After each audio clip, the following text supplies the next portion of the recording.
Start Network is here. Hold no punches! I'm real revolutionary right now. Support this man, Black Media. He makes sure that our stories are told. Thank you for being the voice of Black America, Roland. Stay black. I love y'all. All momentum we have now, we have to keep this going. The video looks phenomenal. See, there's a difference between Black Star Network and Black-owned media and something like CNN. You can't be Black-owned media and be scared. It's time to be smart. Bring your eyeballs home. You dig?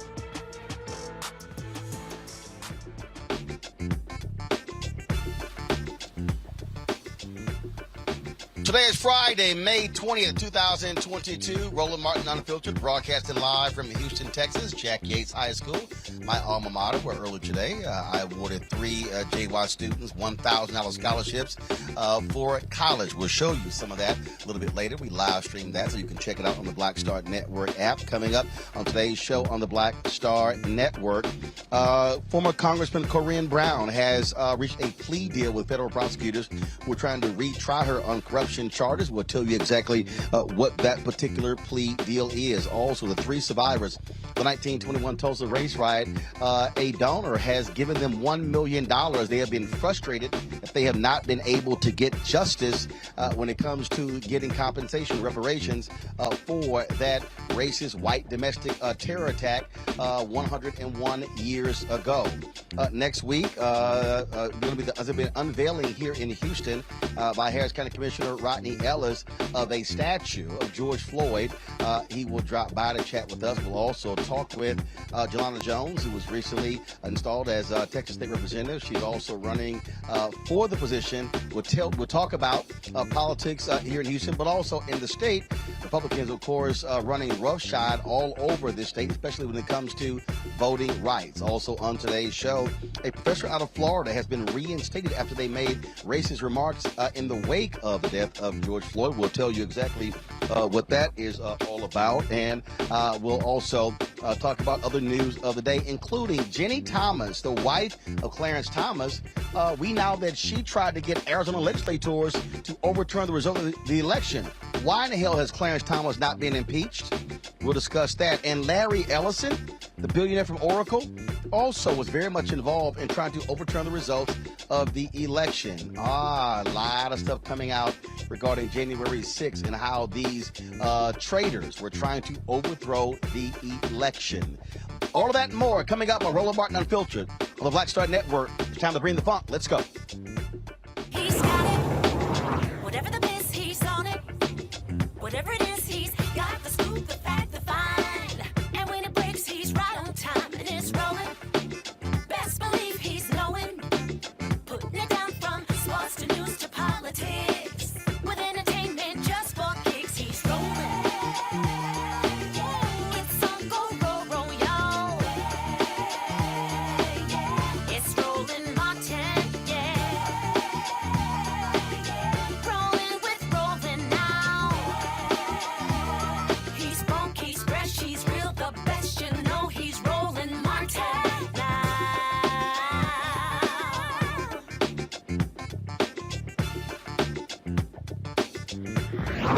Martin.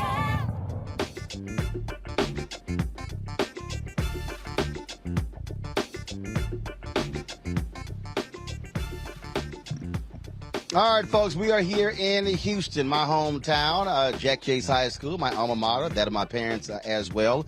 We're a little bit earlier today. I presented 3 scholarships that we started last year, and so we're glad to be here. What you're seeing right now, of course, is the mural in front of Yakes High School that was installed last year on behalf of or in tribute to George Floyd. We'll tell you more about a tribute that's going to be happening next week on the 2nd anniversary of his death in Minneapolis. Now, let's talk about, of course, what we've been dealing with all across the country. Of course, that is the the white domestic terror attack in Buffalo that has impacted so many different people. Yesterday, the House actually moved on a domestic terror bill.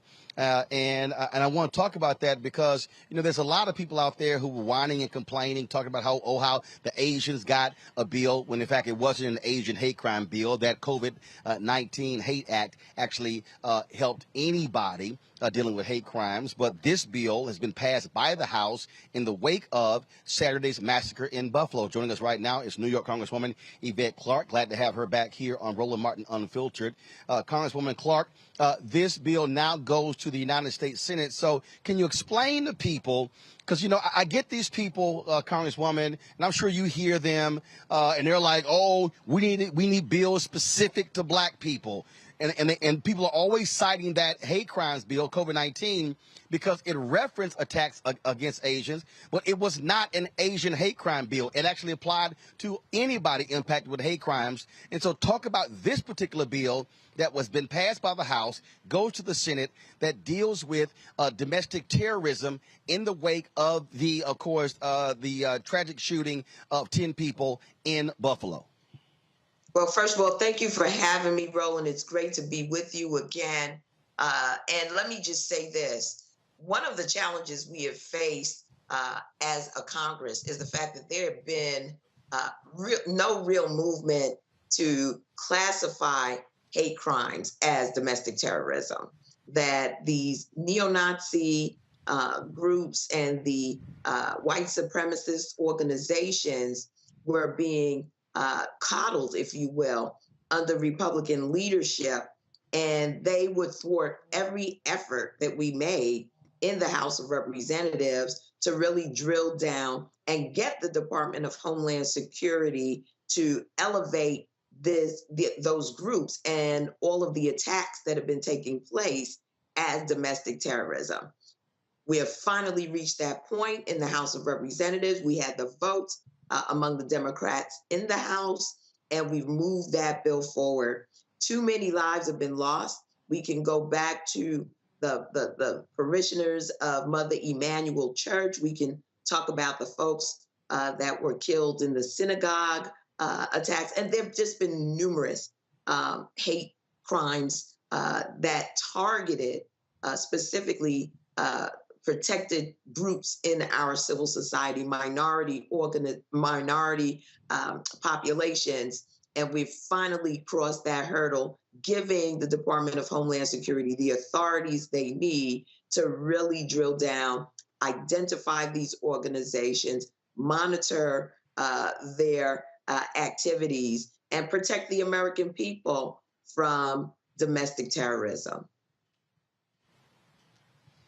And can you please just, again, for the people who do not understand Congress and laws, you have these people out here who are saying, why can't this bill be specific to African Americans? And I keep trying to explain to people, if you look at the 1964 Civil Rights Act, 1965 Voting Rights Act, and 1968 Fair Housing Act, those were bills that were driven by racial discrimination against black people. But the way Congress writes laws apply to all Americans. Absolutely. I think you've adequately explained it. But let me say this to our folks. I know that there's a yearning out there because we're all hurting, that the nation through the federal government acknowledge the unique experiences of people of African descent who are targeted by virtue of our race and our unique history in this country.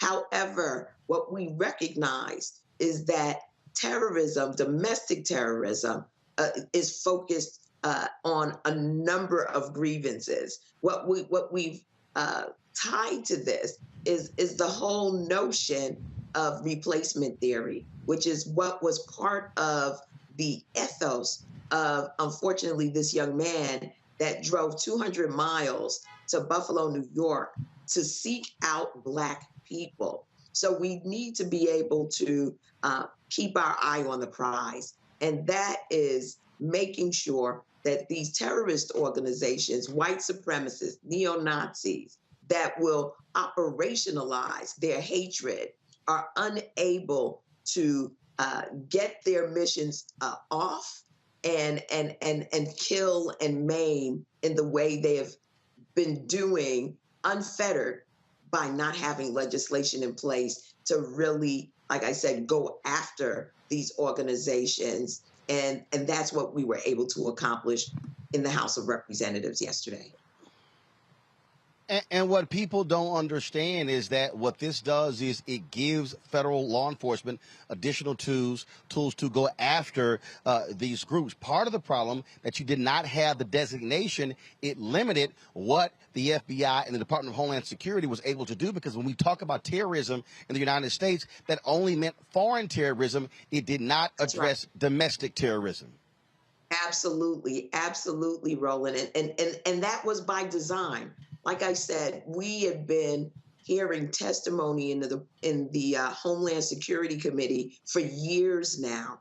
But while the Republicans have been in the majority, they've done everything in their power to thwart this designation, which quite frankly makes them complicit with all of the hatred that has been generated, that has been operationalized into murder and mayhem. And so, we took it upon ourselves yesterday to move this legislation to the United States Senate. It is now up to your listeners, our communities, to impress upon the Senate the importance of getting this bill passed and into law. That's going to be a high hurdle because we've got some folks, again, who have been complicit and sympathetic to these domestic terrorist organizations. We can tie it to some of what we witnessed on January 6th and along the continuum of the Charlottesville march. And it's just been incident after incident after incident, and it's time for us to act. And we need to hold our elected representatives, our elected officials accountable for denouncing this radical right-wing murder spree that has been taking place in the United States of America. And let me say this, it's very clear to me when you see 200 members of the Republican Party in the House of Representatives vote against this legislation yesterday, that they need to really do some soul searching within that party, because they are fomenting the racial hatred, the bigotry, and like I said, the operationalizing of that hatred into real acts that kill, maim, and destroy families and communities. And we can't have that. We just can't have that. All right, you were not here to talk about this here, but while you are here, we got to talk about what the hell is happening in your state with the demolishing of these black congressional districts. Congressman Hakeem Jeffries and you and others have been speaking out against this, forcing black members of Congress to run against each other. I'm sorry, don't Democrats run this state? What the hell is happening in New York? Let me tell you, if I had the answer to that, Roland, we would not be in this circumstance right now. What I can say is that, unfortunately, all of the work that had been done under the Voting Rights Act has been, in one fell swoop, dismantled.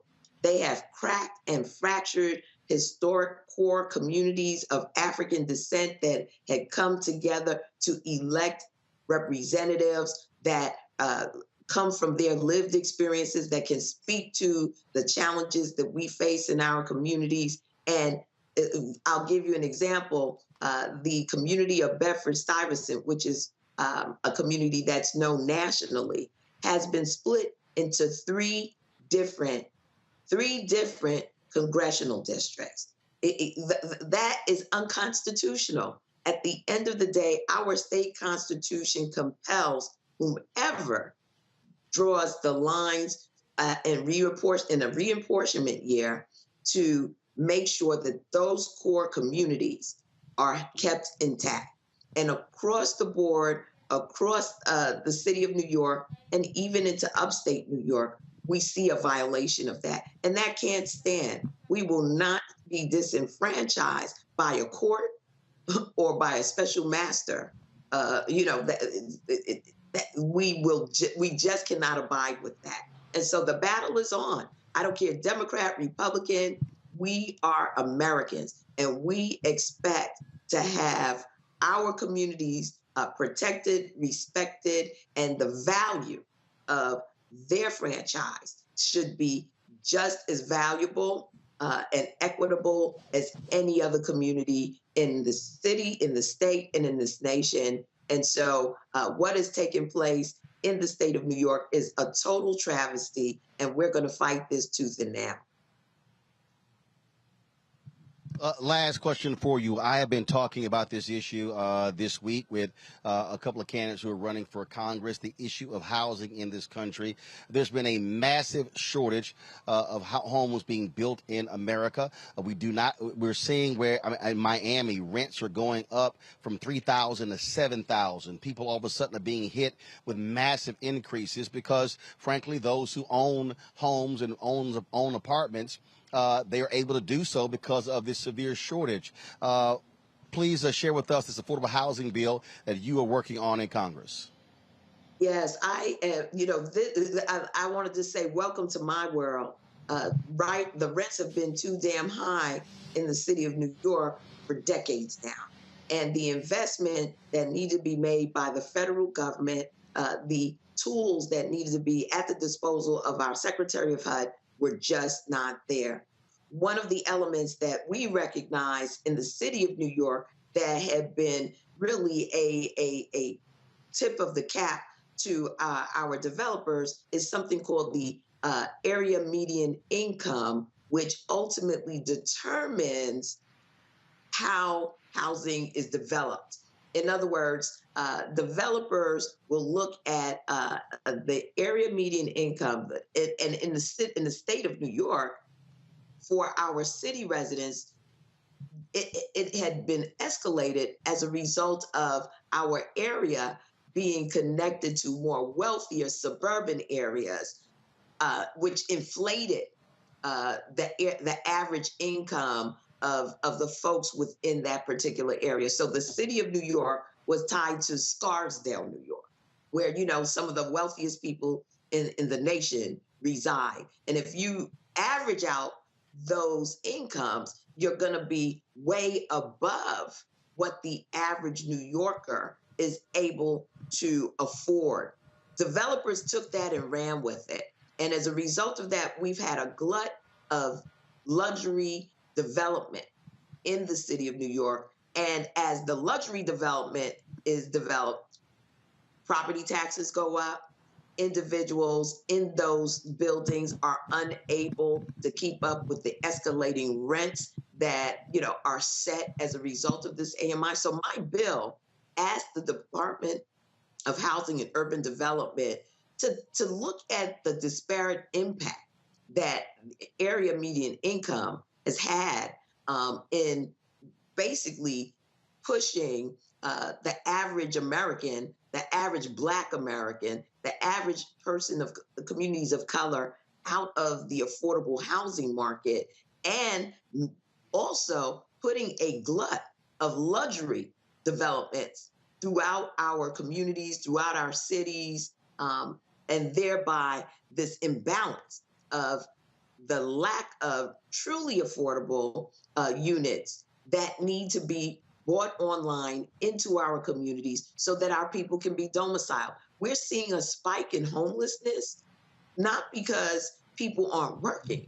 There are many people who are in homeless shelters or are housing insecure because their wages are not able to meet the escalating rents that are taking place across this nation. We want to change that. We've got to change that. We cannot continue to see this spread between the haves and have-nots. And that just means being able to acknowledge everyone's humanity and make sure that they're domiciled. That's what my bill will do. It will compel HUD to examine this and then remedy it by incentives, investments that need to be made right away to get housing costs under control and to provide an incentive for the development of affordable units.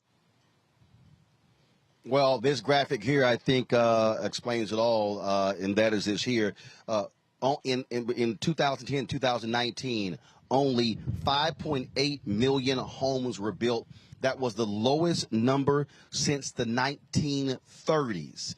And so this is part of the fundamental problem. You saw between 1950 and 2009, the minimum number of homes that were built was 20 million. 5.8 million in 2010, 2019. That also is contributing greatly to the housing problem we have in this country. And so hopefully we will see significant development take place. It's a perfect storm right now between supply chain issues that help the home builders to build new homes at a cost that is affordable to the average American, to the greed, quite frankly, of developers who are looking to get these units, these luxury units out there to make as much in profit as they possibly can. We are really in a crisis in affordable housing, in domiciling the American people. And this cannot stand, and it cannot go on much longer. We cannot see our families put out on the streets, put into shelters, and you're lucky if you can get a shelter. Many of our families are just homeless on the streets, and that's no way to live in dignity. We've got to do something about it, and my bill does just that. All right, Congresswoman Yvette Clarke, we still appreciate it. Thanks a lot. Thank you for having me. And I know it's great to be home in Houston. Good to see you again, Roland. Take good care. I appreciate it. Thank you so very much. I appreciate it. Folks, today, the first of the 10 funerals took place in Buffalo. The family of Hayward Patterson gathered to say their final goodbyes. It was one of the 10 people gunned down in that Tops grocery store by the white domestic terrorists on Saturday. The Buffalo community is going to hold a vigil for Saturday's mass shooting victims. That's going to be taking place in just about an hour. Now, today also marks, as I mentioned earlier, the one-year anniversary of the enactment of the COVID-19 Hate Crimes Act. The Department of Justice laid out an action plan to deter and confront hate crimes and other bias-related incidents. Here is U.S. Attorney General Merrick Garland. This department was founded in 1870 in the aftermath of the Civil War with the first fundamental purpose to fight the white supremacist attack on black civil rights after the Civil War. 152 years later, the task to combat hate-fueled violence remains central to the department's mission. We do this because it is our legal obligation, and we do this because it is our moral obligation.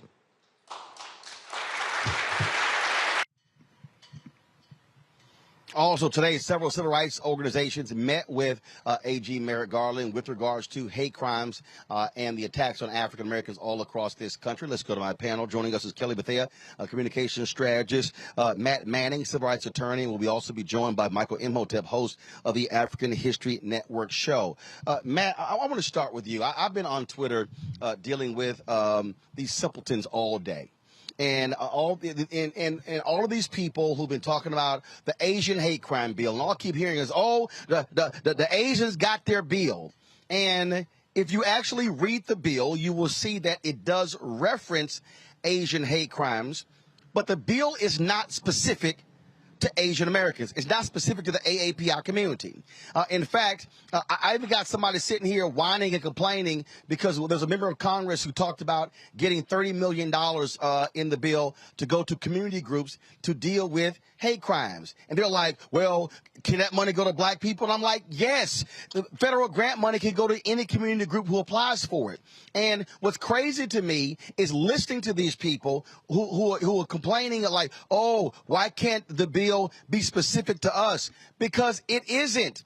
Here you have a bill that is not an Asian hate crime bill. Literally, what the bill deals with is all hate crimes. Is the creation of a central location where they reported any hate crime. But these folks have run with this and somehow act as if the bill does not apply to African Americans. It does. African Americans, Latinos, Asian Americans, Native Americans. And so it drives me crazy when people are spreading nonsense and somehow saying it doesn't apply to us and somehow we can't apply for the money, just like the James Byrd Act that was passed, okay? That was in response to an African American being killed, but that doesn't only apply to African Americans. You can't get black specific federal laws because, again, they apply to different groups beyond just African Americans. I understand the sentiment, particularly because the law came about at a time that the media was really focusing on the hate crimes that were being perpetrated on the AAPI community. So I understand people, at least theoretically, thinking that that's the only impetus behind it. But I think you said it masterfully. The way this law is written and that these laws are written is if there is proof or evidence that hate is the impetus behind the crime, basically the person did it because you're a part of one of those groups, any person who is a part of a group where their identity is the nature or the thing that's the impetus for the crime can obviously seek vindication. So I think it's reductionist for us to focus on that. I think we should instead focus on it being beefed up. But I think the biggest part of this, Roland, that hasn't been addressed is really the only way these crimes are going to stop happening is obviously if they continue cracking down on it through the law. But the bigger issue is deterrence. What has to happen is judges and prosecutors have to swing for the fences on every single one of these cases. Because if people get slapped on the wrist, if they get, relatively small periods of time in the spectrum of the time they could be sentenced to, that's what gives us no assurance that these are actually going to be given any real importance in the panoply of crimes that are prosecuted. So the deterrent effect will come from very, very heavy sentences. And I'm hoping that DOJ and how it has changed some of its protocols and beefed up its initiative will really focus on that, because that's the only thing that will give us in all of the communities that are non-white, frankly, will give us any assurance that they're really taking this seriously. So it's not about it just being a black crime, but it's about making sure that the powers that be really hold accountable these people and bury them under the jail. Frankly, that's the only way to have any assurance in this respect. And Kelly, I get it. There are folks who want what impacts African Americans to be addressed, but it is crazy to me when I listen to people, and it drives me crazy when other people who know better promote this stuff as if that is the only thing you can get. I mean, we can go through law after law. When you pass, again, the Voting Rights Act, okay, the Civil Rights Act, that was done at the behest of African Americans. It was racial discrimination. Yet when you read the bill, it doesn't only apply to us. The 1964 Civil Rights Act, okay, which would deal with public accommodations, allowing us to be able to take buses across federal lines in parks and restaurants. Well, guess what? Title IX, which this is the 50th anniversary of Title IX, which opened up the professional schools to women and expanded opportunities for women in sports, is a provision of the 1964 Civil Rights Act. Okay? Right. And so this notion that somehow there's going to be a law passed by Congress that only applies to African Americans, and I keep telling people that was not the case with the COVID-19 Hate Crimes Act. It was spurred by attacks on Asians. And so there are people who are pushing this, but again, the House just passed a domestic terrorism bill. That bill cannot say that this only applies to attacks on African Americans. That's not how Congress works. Not only is that not how Congress works, if I'm not mistaken, that's just not how our Constitution works. You technically cannot make a bill that specifically targets a race. That is the highest level of scrutiny that a bill would be under, strict scrutiny, if I'm not mistaken. So it would be actually unconstitutional for you to pass a bill that literally says this is for Black people. So kudos to Congress over the years, especially the masterminds of the Civil Rights Act and other acts that do deal with race. They have been brilliant in crafting legislative language that applies to us, but doesn't say us, right? And as a result of that, even though it applies to us predominantly, it actually, like you said, helps everybody out. And that is kind of a running theme with this country when you have a situation in which Black people are being disenfranchised and we make it a point to try and pass legislation to battle that disenfranchisement. That law, 9 times out of 10, will benefit everybody. Even affirmative action benefits white people. In fact, it actually benefits white people more than it benefits Black people at this point, just because of how it was written. So no, you cannot have a bill that is specifically geared just for Black people, but that's okay. That is completely fine to me, because at the end of the day, when it comes to hate crimes, over 50% of hate crimes are actually committed by white people. So if you have a bill that is just going to target hate crimes, just the offenders themselves are white people, but that's not to say that the offenders are only targeting Black people. There are white people who are targeting Hispanics, white people targeting Asians, white people targeting other people of color, especially Black people, yes, but they target anyone who's not white, right? So this bill will actually help everyone, but I don't want to say most importantly, but especially Black people, just because of how it's crafted. So, Michael, let me, for the people out there who pay no attention, who can't read or refuse to read, okay, this is, are y'all seeing it in the control room? Are y'all seeing it on my iPad, please? Thank you. This is the actual bill. Yes. It is called the COVID-19 Hate Crimes Act. Surprise, surprise. What it's called. The Act. Okay? Now, let me go through the bill here, and here's the deal. It says this act may be cited as the COVID-19 Hate Crimes Act. Cited as. Now, there were people who's called it the Asian Hate Crimes Bill because, yes, in the bill it says Congress finds the following. Following the spread of COVID-19 in 2020, there has been a dramatic increase in hate crimes and violence against Asian Americans and Pacific Islanders. And it goes through here and it labels those particular things that happen. Okay? Then it says, in general, what the law does. It talks about applicable. Here's the guidance. The Attorney General shall issue guidance for state, local, and tribal law enforcement agencies pursuant to this act to, number one, establish online reporting of hate crimes or incidents, and to have online reporting that is equally effective for people with disabilities as for people without disabilities, available in multiple languages and determined by the Attorney General. Does it say Asian only? No, it doesn't. It says collect data disaggregated by the protected characteristics described in Section 2249 of Title 18. Expand public education campaigns aimed at raising awareness of hate crimes and reaching victims that are equally effective for people with disabilities and for people without disabilities. Does it say Asians only? No, it does not. And if you actually go through here and you actually keep reading it, it will show you again who this applies. Oh, what does this say right here?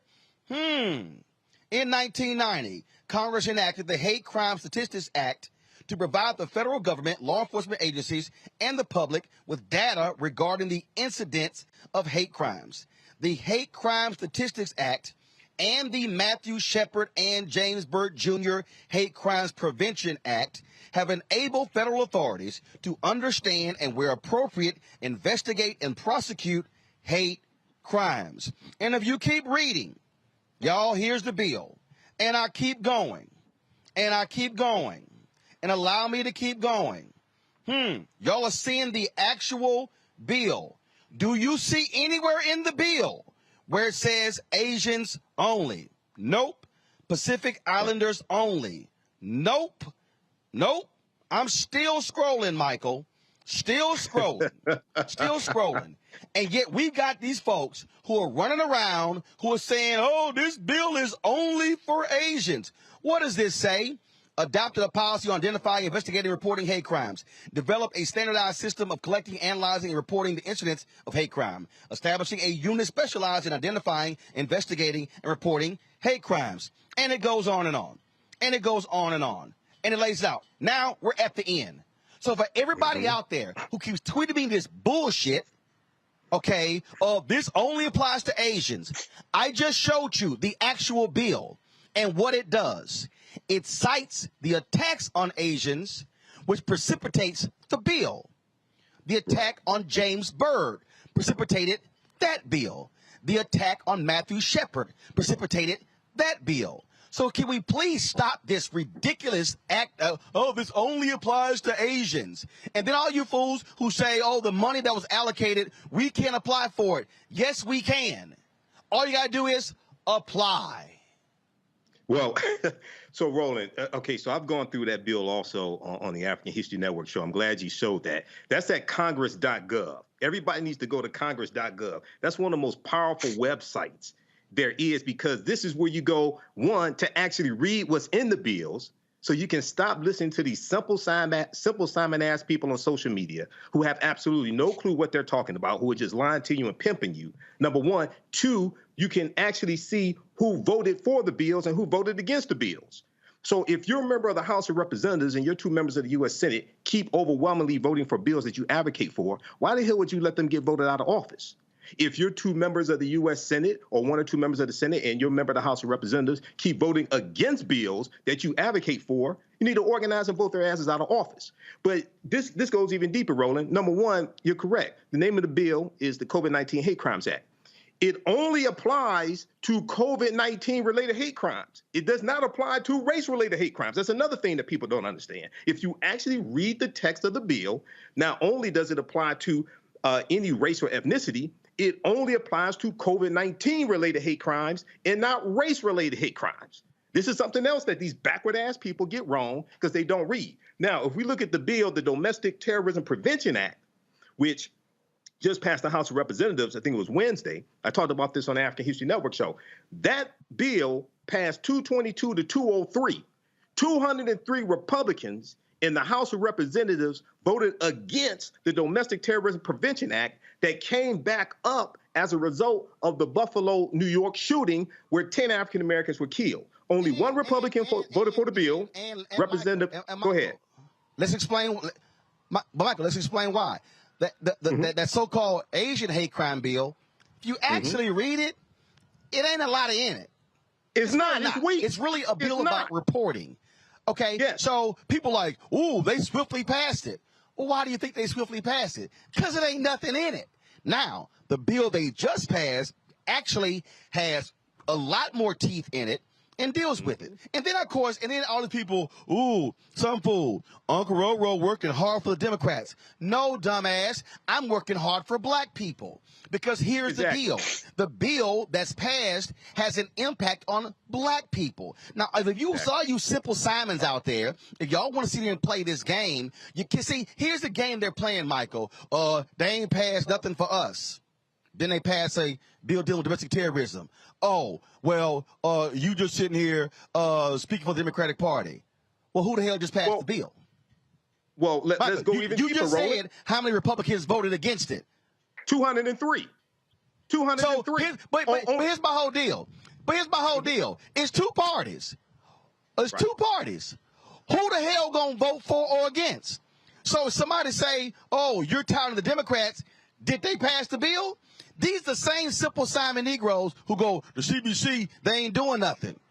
They got this bill passed. Now it goes to the Senate. There's a lot. Not what you whining about. See, you can't satisfy these folk because all they got to want to do is whine about something as opposed to this was a bill passed in the wake of the Buffalo shooting. Exactly. What's today, Friday? The bill was passed yesterday. That means it was passed 5 days after the shooting. How long did the Voting Rights Act take? And the Civil Rights Act, the Fair Housing Act? It took 9 years for the Voting Rights Act. It took 9 years for the Voting Rights Act. I can't deal with these people who refuse to understand how Congress works. This is why we got to have Schoolhouse Rock 2.0 and 3.0 for these simple Simons who get on social media and spread lies and get folks riled up. They ain't doing nothing for us, but the Asians got a bill when hell, it didn't even only apply to Asians. Go ahead. Well, not only that, Roland, we can go even deeper. If people just Google how have the policies of the Biden-Harris administration help African Americans or help black people, the first hit that comes up is a 19-page document at whitehouse.gov that was posted February 28, 2022, that breaks down category by category how the policies of the Biden-Harris administration help the African American community. Everything from I've dealt with this on my show. This is why we have to go through. We do need politics for simple Simon-ass Negroes. We do need that. Because there's a whole lot of them just out here listening to a bunch of dumbasses on social media that have large followings who are just lying to our people and pimping them. Okay, but if you go through that document at whitehouse.gov, another one of the most powerful websites there is, because all this stuff there is at whitehouse.gov, the official website of the White House, it goes through category by category, everything from the American Rescue Plan to the infrastructure bill, the $5.8 billion for HBCUs in 2021, which is a record number of funding that HBCUs have gotten. All this stuff is there. But Roland, it gets even deeper. When you look at, first of all, there were 3 Republican co-sponsors of the Domestic Terrorism Prevention Act. Because of changes that were made, because you had representatives like Cori Bush, progressives like Cori Bush, and other progressives who had a fear that this could then allow the federal government to do more surveillance among African Americans, things like this. There were changes made to the bill to accommodate them. The 3 Republican co-sponsors voted against the bill that they co-sponsored. And then you had Representative Steve Scalise. This is how duplicitous these Republicans are and why they need to be voted out of office. Representative Steve Scalise, House Minority Whip out of Louisiana, Republican. He urged members of his party to vote against the legislation. But this is the same Steve Scalise whose life was saved by 2 black Capitol Hill police officers when his ass got shot. And he voted against this bill that would help protect African Americans against domestic terrorism. All these traitors need to be voted out of office. Yeah, I mean, but again, so the reason we do this show is people understand. And so if you're complaining about the domestic terrorism bill that was just passed, clearly you've read nothing. Now we should be focused on making sure these senators get off their behinds and actually move on that particular bill. Got to go to a break, folks. We come back. We're going to talk politics here in Texas with Texas State Rep. We're also going to talk about what's happening with these other races happening around the country. A little bit later, Harris County Commissioner Roddy Ellis is going to join us. It's going to be the unveiling of a statue of George Floyd on Wednesday, the 2nd anniversary of his death at a park here in Houston as well. We're also going to talk about that traitor, talk about a domestic terrorist, Jenny Thomas, the wife of Supreme Court Justice Clarence Thomas. Now we know she was even more involved trying to overturn the election, and he still is sitting his ass up there voting on issues that his wife was involved in. Not only should he simply be dismissed, why is he not being impeached? So there's a lot of stuff we want to talk about on Roland Martin Unfiltered, broadcasting on the Black Star Network. Back in a moment.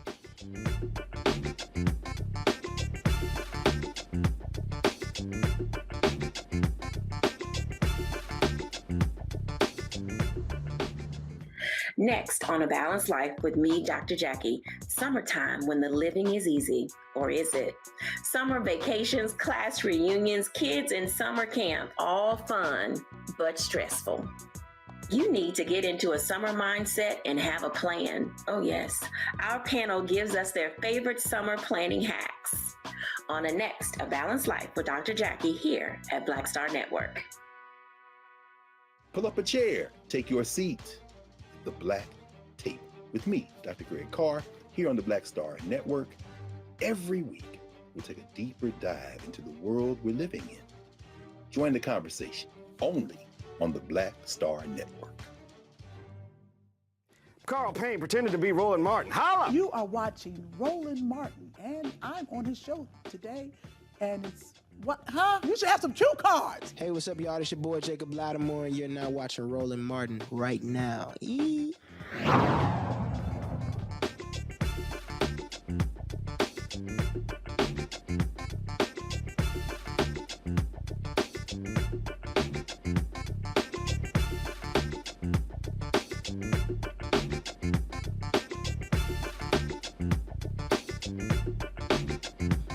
Okay, I'm right here. I'm right here. No, hold on.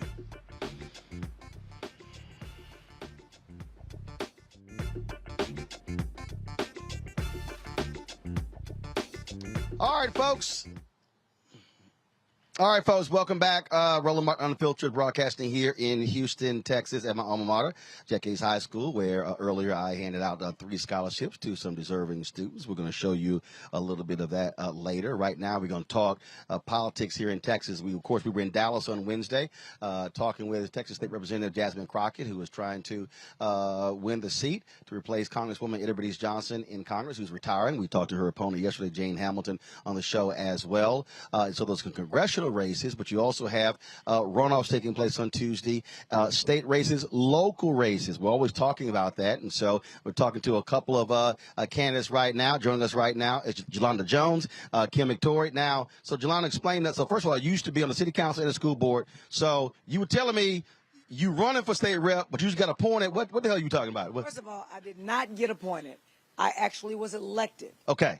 In the May 7th special election. Got it. I am the state representative for House District 147. So there was a special election, May 17th, to complete the May 7th. May 7th to complete the rest of the term. Yes. But this is the primary to go to for the November to win a full term. Yes. Got it. Yes. Okay. Got so, it. All so right. I'm asking people to reelect me.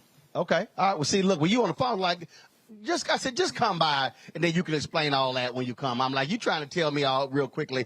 I said, talk to me in 30 minutes. And, but that's for this district, Yates High School. Well, one of the things that why I wanted to chat with you is because, as even Harris County Commissioner Rodney Ellis coming on later, because what often happens when we're talking about politics, so much attention obviously is on presidential, U.S. Senate, gubernatorial, and congressional.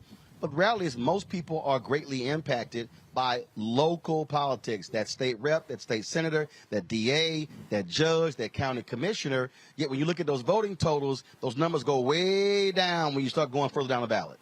Well, so yeah, that's true. So one of the things that's important to me, because before I became the state representative, I'd spoken to colleagues of mine who were in the state legislature and said, hey, why don't we have an education that people be taught local politics? Because if we can talk about Congress and the Senate and the Supreme Court and the presidency, why can't we teach people what the Commissioner's Court does? Look, you keep hearing me talking about Schoolhouse Rock 2.0 because I'm dealing with a whole bunch of simple assignments all around the country who don't know nothing about civics. Right, and what I want for people to know is who to be mad at. If your car breaks, who should you be mad at? If your school closes, who you mad at? Look, I got my man John Hope Bryan sent me a text the other day, and he was complaining about this pothole. And there are like 3 or 4 different agencies that are in the area, and it was the city of South Fulton. And so he posted a video, and I meant to repost it, I haven't yet, and he was complaining about it. And again, he was like, he said, I'm sitting there paying all this money in taxes. It's a big-ass pothole. Well, you can whine about a pothole. You can't call your member of Congress about the pothole because they don't deal with potholes. Mm-hmm. So people don't know that. And I learned that on city council, people complain about school board stuff. At school board, people complain about the state stuff. And you're like, so I don't deal with that. Right. And then they're mad at you because you don't. And so I believe that locally in Texas, every high school student should leave school knowing who does what and who they should be mad at. Well, especially when you mandate in Texas 7th grade Texas history. And U.S. history. Right. Because the school board or the city council is going to affect you more than the president or Congress. Absolutely. And now, Kim, you're running, okay, the same thing. You're running for judge. Yes, I'm running for the 208th Criminal District Court. It's one of the felony courts here. And I tell people every day you are more likely to come in contact with a judge than you are the president of the United States. These local elections touch us on a daily basis. These are things that affect our everyday lives. So it's important that people come out and vote. And if you want to see things change, if you want to see things differently, you have got to show up to the polls and you have got to come out and choose the people that are going to listen to you and that are going to get things done. So you're running in an interesting race because your opponent made national headlines. Just tell people who have no idea about the story. Yes. And why you're running. So I'm running to make sure that we keep our courtrooms fair. It is important that we have judges on the bench that have integrity, judges that serve honestly, that are going to be fair and impartial. I'm actually running against a candidate who was headlined in the news as a prosecutor. She's a prosecutor from a small town for passing notes with the judge in the middle of a trial. So wait, hold on. She was a prosecutor. Yes, she was a prosecutor. Okay, she white or black? She's a black. She's black. It's a black woman you're running Yes. against. So is she already on the bench, or y'all going for We are both. The incumbent is no longer in the race, and so her and I are both going for the same bench. So this sister was a prosecutor, and was passing notes with the judge during the trial. So the judge passes her a note to give her advice on what to do during this trial. The judge was advising the prosecutor. Yes. Now, I ain't go to law school, but I don't watch enough Law and Order to know ain't no way in hell that's right. Yeah. And so this person now wants to be a judge. Yes. And in this county that she's never practiced in, and I have consistently been here showing up for the people of Harris County as a former prosecutor and as a criminal defense attorney. And it was important to me to have practice on both sides, just to have a better understanding of both perspectives, and just so that I could bring a fair and balanced perspective. And so it is important that we have judges that are going to have integrity. And if you have judges that are acting in this manner as a prosecutor, what can we expect from them from the bench? And that's the kind of stuff that people don't understand. Again, we're talking about elections, something like that. You're sitting here thinking, hey, I got a case, the judge is fair or supposed to be fair. Then you later found out they're trading notes with the prosecutor. That person on the other side ain't got no shot. Yeah, that's true. And that's why, and so the same thing. If you're talking about, on the state rep side, when it comes to the things that are happening in the community, again, we go back to, okay, if it's a park, if it's a speed bump, if it's a regulation, if it's funding for a community center or whatever, people are sitting here walking around going, okay, I have no idea who I should be talking to. And the reason this is huge for me, look, my mom and dad were founders of a Civic club. So I experienced, when I was 7, 8, 9, 10, having to go with them. My mom was one of the 3 co-chairs of the Metropolitan Organization, going down to Austin for rallies and stuff. So I saw at 10, 11, and 12 what local politics was about, what community politics was about, and how stuff actually got done. You know what makes me sad, Roland?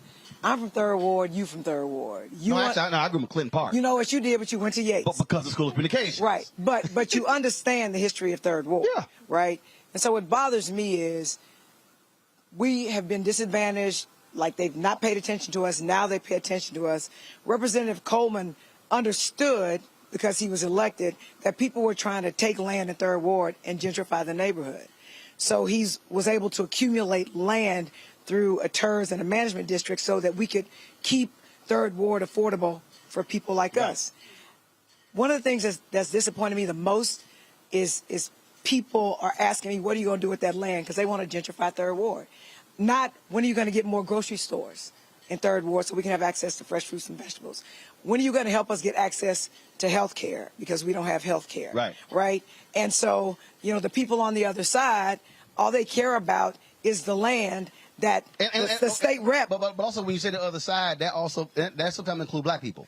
Well, so these are black people. Folks are trying to make money. Yes, exactly. And for the people who are watching and listening, I mean, I just want you to understand, because you're hearing 3rd Ward. Okay, so this is what I got to realize. Literally, Anthony, turn that camera right there. Literally, y'all, that's the University of Houston. Like, right there. That is the University of Houston. In Texas Southern. Okay, so that's like, y'all can that building right there is one of their athletic facilities. Yes. So literally right across the street from Yakes is the University of Houston. Now, what's behind us, or actually right across the street, we don't have a shot of it, but is Texas Southern University. Now, I can literally, if I move a different spot, I can literally see downtown. So we're right next to downtown. So what was interesting, as a sister who just opened a medical clinic called the Honeycomb Clinic, and I'm going to show the video on our show Monday or Tuesday.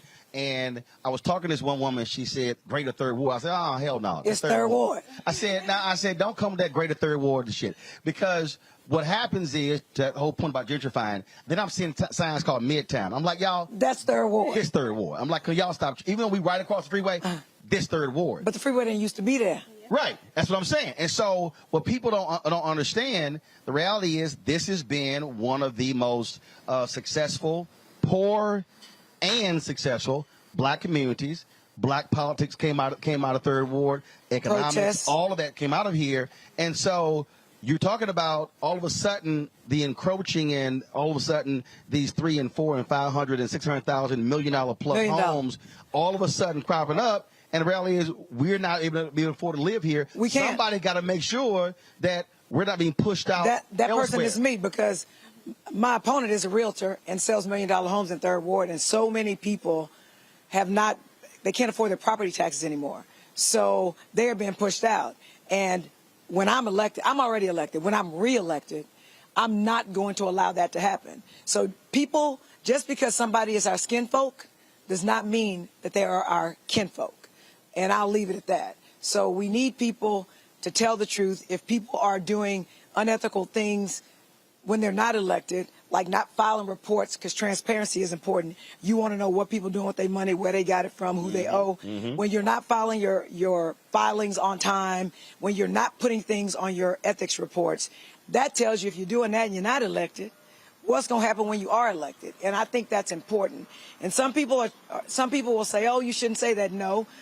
What you need to know is what people are doing behind closed doors, because it does matter. So, but I'm from Third Ward, and they're not about to come take over Third Ward. I'm not going to allow gentrification without fighting against it. And Kim, the thing that that you're dealing with, and then again, people have to understand, we've seen this huge push across the country, more progressive DAs and judges. Well, here in this county, the police unions got pissed off and began to back all of these prosecutors who did not like bail reform here in Houston. And so they went after many of those incumbents and beat a number of them. And that's also, again, that people have to understand. Folk thought, oh, we got bail reform, we got the right people in, but no, there are folks who want to repeal that, and so we got to make sure that we don't lose ground that we just earned. There's been a huge push in the rhetoric of high crime, and it's taken us back a little bit from all of the progress that we've made with bail reform. Everyone deserves to be safe. Public safety is always a legitimate concern. However, it's important that we balance public safety with due process. We have to make sure that we keep our communities safe without forsaking due process and without forsaking fairness, equality, and equal application of the law. There's a way to do that, but you have to have the right people on the bench, and you have to have the right judges there that are going to be fair, that are going to be compassionate, and that are going to follow the law and work to get things done for the people. All right, then. Look, we appreciate it. Y'all keep swinging, and again, hopefully people will understand that, look, all politics is local, and if you sit this thing out, then all of a sudden when you're like, oh, why can't we get this done? Because you didn't show the hell up and vote in those crucial elections. So, all right, appreciate it. Thank you so much. much. Thanks a bunch. Go back to my panel here, Michael, Kelly, and Matt. I want to start with you, Kelly. You know, we keep hitting this thing, and I know people like, man, why you keep talking about Civics 101, Schoolhouse Rock 2.0? Because I listen to more people who whine and complain in our chat boards, and they whine and complain to me on Twitter and Facebook and Instagram, and I sit there and I'm like, do y'all even understand how this game works? What actually goes on? And so as Yolanda said, they sitting here yelling at a city council member about something dealing with the school district. Yeah, it's frustrating on several levels, and I can't think of a municipality or jurisdiction in this country in which that's not happening, in which you have people who are complaining to the wrong person about the wrong thing. People just need to do better and be better. The fact that we are in this age of information, that, you know, knowledge that we couldn't even conceive of being accessible is literally at our fingertips by way of a phone or a laptop. And it's almost as if we are willingly not wanting to find the correct answer because we are so rooted in our own ignorance that because it sounds better in our head, we don't care what anyone else thinks. And it's just, it puts everything at a standstill. Everything is at an impasse. And that's how things simply don't get done. But more importantly, that's how misinformation gets weaponized. And that's how we get a Trump. That's how you get someone in office who doesn't deserve to be there. That's how you don't have good roads in your neighborhoods because no one's there to vote for the person who would actually get something done about that. That's why your property taxes are so high, because no one was at the ballot, or not the ballot, but at the voting booth to vote for somebody who would actually help you maintain the prices of your property taxes. So all of this that you're saying is for a reason, but it relates to every single person who's watching this and even those who aren't. So I encourage everyone to actually delve into the information that is Google and go to legitimate websites, not just your echo chamber of opinions, and actually learn how civics works, learn how a bill is passed, learn who is actually in these offices in your neighborhoods. Learn who your mayor is. Learn who's on your school board so that you don't sound ignorant on the internet and, frankly, to people that you probably know.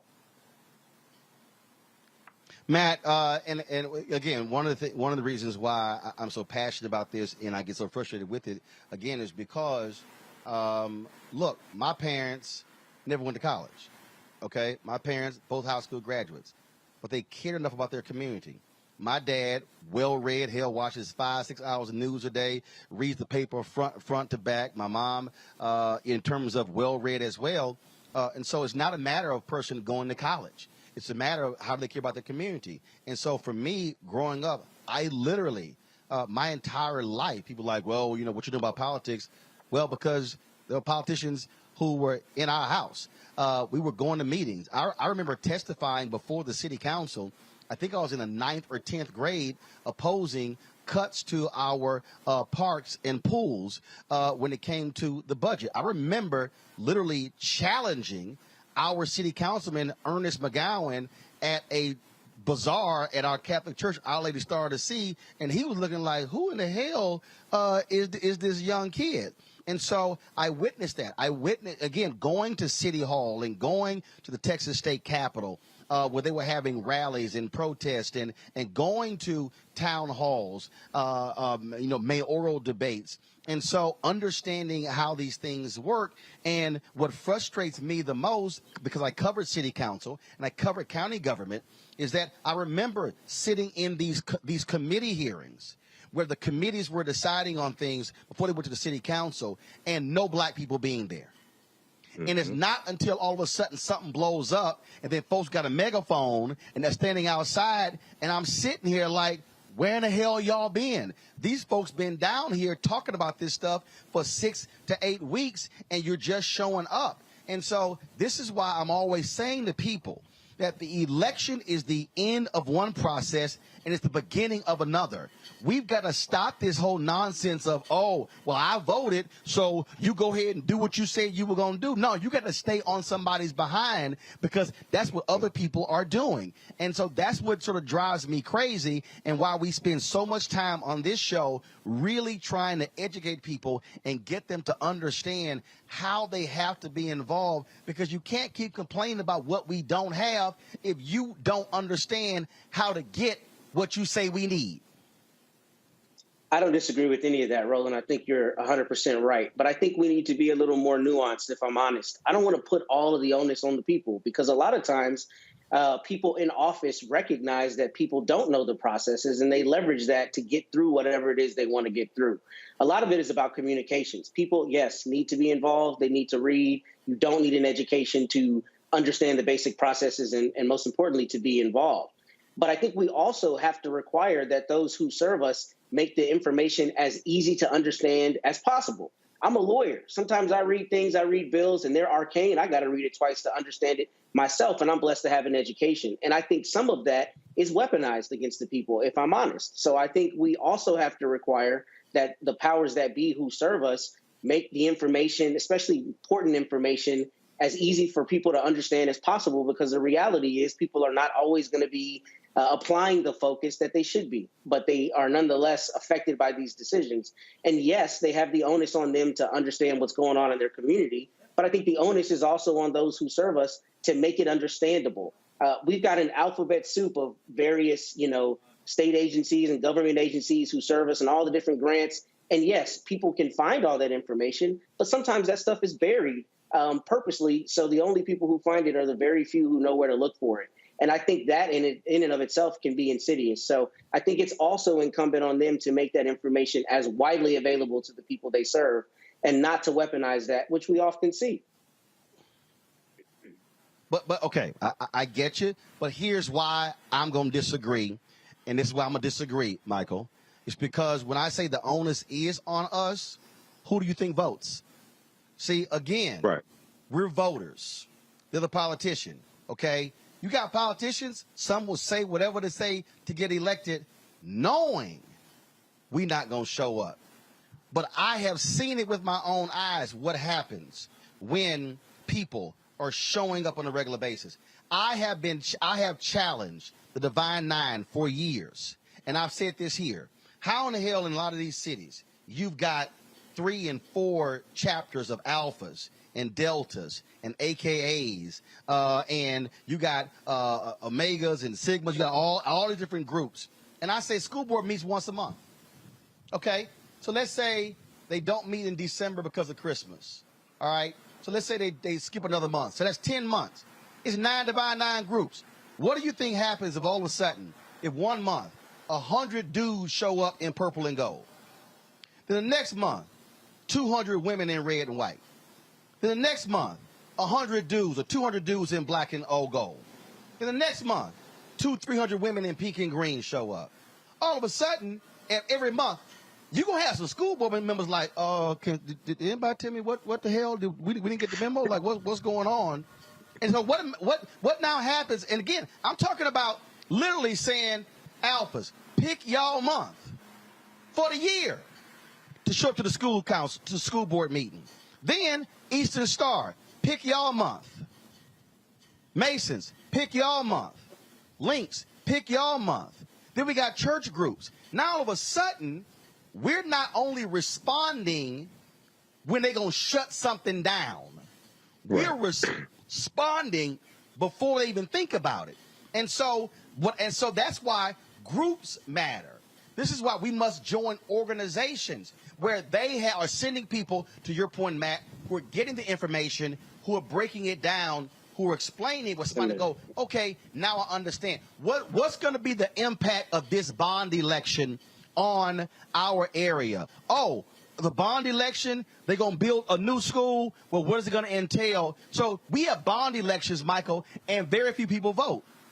Mm-hmm. Not understanding what's actually in there. These bond elections are dealing with roads and sewer systems and street lights and things along those lines. So that's what I'm talking about here. A bond election is an election.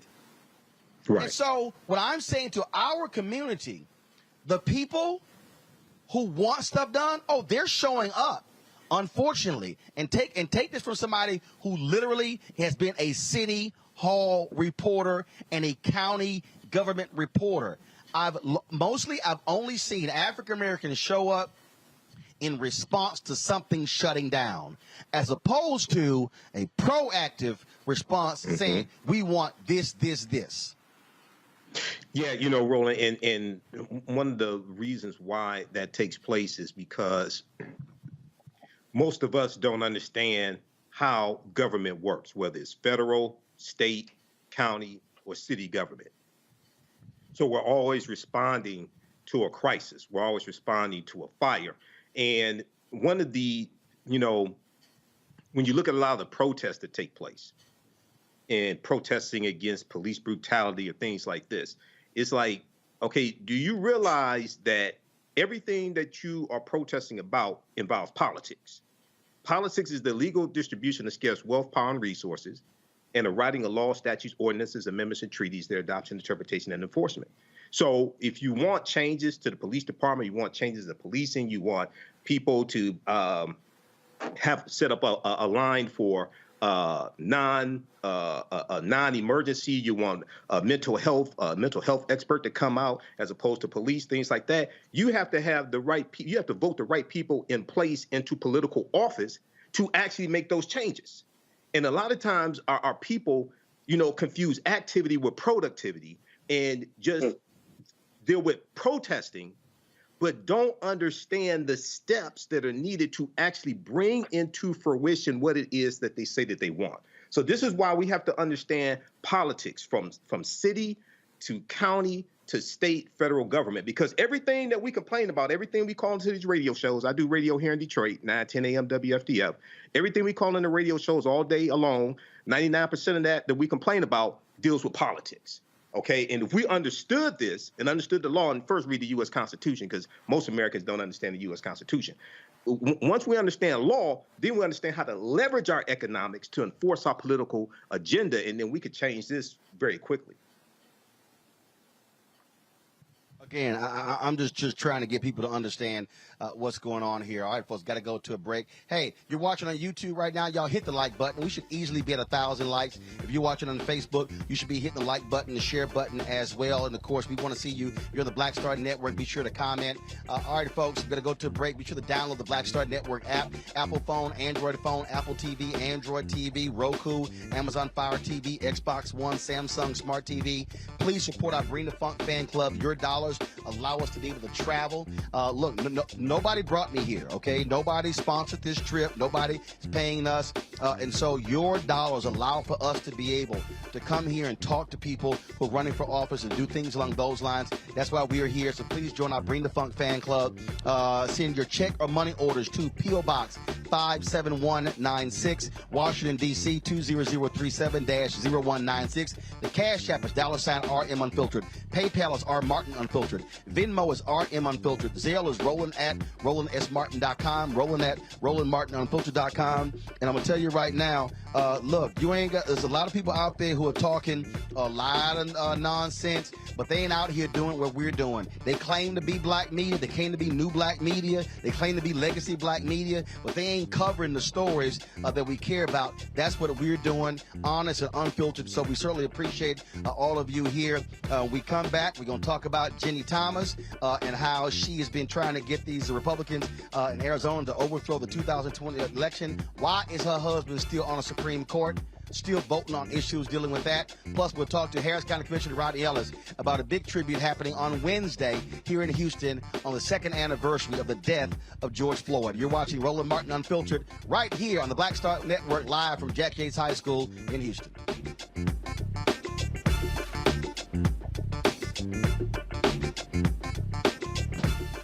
Yes, sir.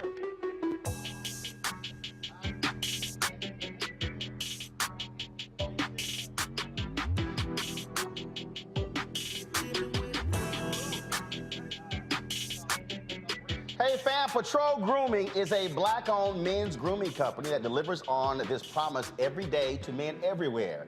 Everything we do, every product we make is designed to help you to present your best self. It's a promise they've kept since 1991 when they first introduced the Bump Patrol brand, the #1 men's product for a smooth, bump-free shave and silky skin.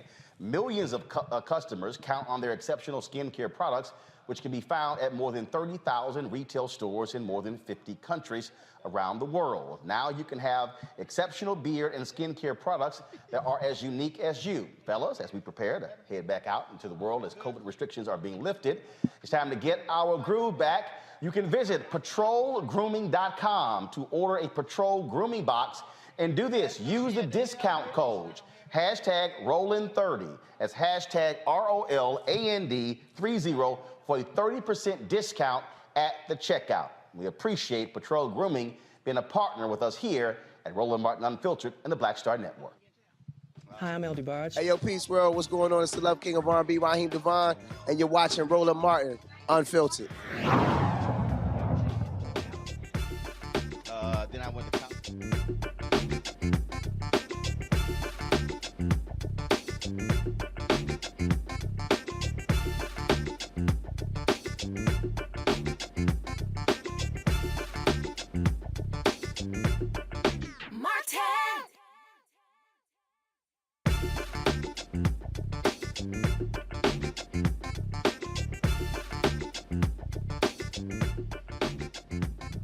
All right, folks, welcome back. Roland Martin Unfiltered here in H-Town. Y'all know I love being home. Nice breeze. It's not hot because y'all know I'm sick and tired of Washington, D.C. being like 48, 55, 56. I need heat. I'm black, okay? I need like 85, 90 so I can play golf all the time. So my next guest, y'all, last time he was with us, of course, he had his biking outfit on. He's always riding his bike in and around H-Town. A huge bicycling enthusiast, former state senator, now Harris County Commissioner, Rodney Ellis. Rodney, always good to see you. Roland, it's good to have you back home and at Jack Yates. Yes, sir. Yes, sir. You couldn't get into Worthing, but you did fine. Well, you know, look, I can't look. Worthing is sort of like why with the Texas A&M, because that little school in Austin is like going to high school twice. That's right. That's right. But hey, don't knock it though. Just remember, I started. Well, my uncle taught at Worthing. I started across the street at Texas Southern. My uncle taught at Worthing. Who did? Who's your uncle? Jewel Martin.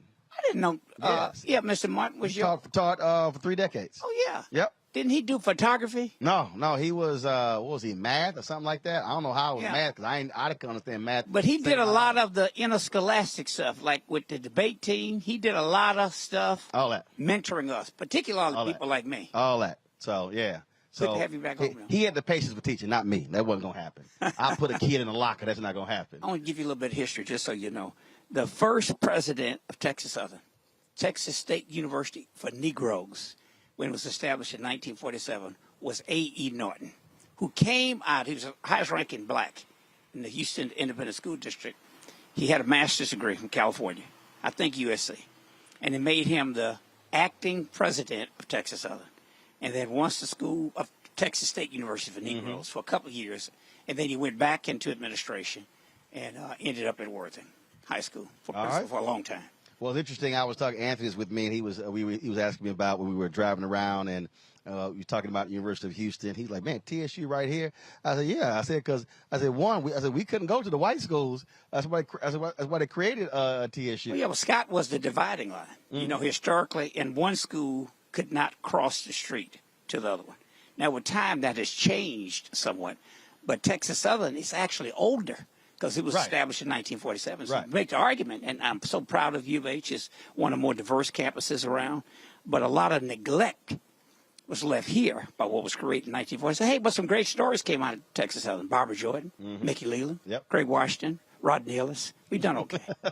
Done okay. Let's talk about Wednesday. Wednesday is going to be the second anniversary of the death of George Floyd.